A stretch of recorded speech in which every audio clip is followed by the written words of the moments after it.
Welcome back. I know this is not going to be like a traditional video I typically make, either about technology, vlogs, or a trip or something like that.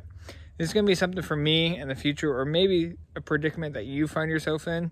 If your parent or grandparent owns a home generator, which I doubt many people do, but my father does, and so for future me, if I ever have to change the oil, it's pretty simple. And here's my father demonstrating how to do it. Change. That's what we're doing right now. Service 1120 of 20. Can't remember if it's 20 or 21, but whatever. AMSOIL 5W30. During the summer it could be less, but so this is the drain tube. It comes out. It just unclips. Hang it down at low. It's got to be draining below this. You can't put it in a bucket up here because it'll never drain out. So somehow you got to be down there. So I just typically take something like this, lay it down so it's just barely up.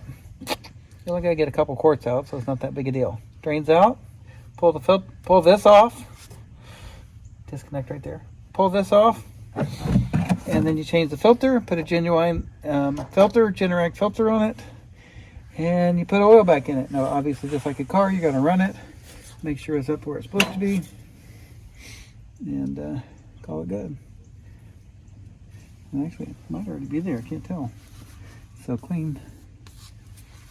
That's it.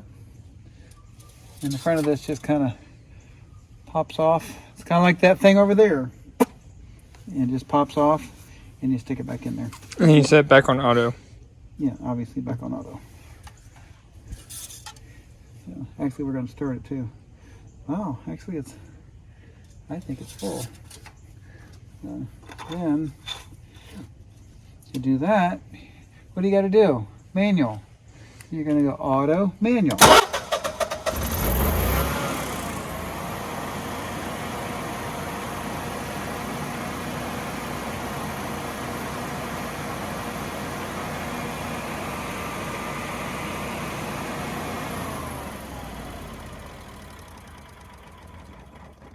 And then also, that lets you check for leaks.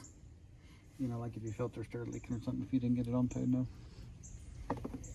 So, about it, isn't it? Yeah, but every 2 years is about all you need to do on that thing. I think I tightened it up. Yep. And then this is for low temperature. So there is a pad under here, but I got rid of that for low temperatures. But because I heard they have issues with that, so I put a gel cell in, and that should last for a long time, I'm hoping. And it just basically sits there. So we'll let that settle for a second. Check the oil, and we're done. Pretty quick.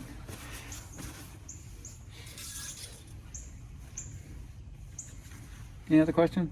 No. I didn't check the air filter, but I probably should have.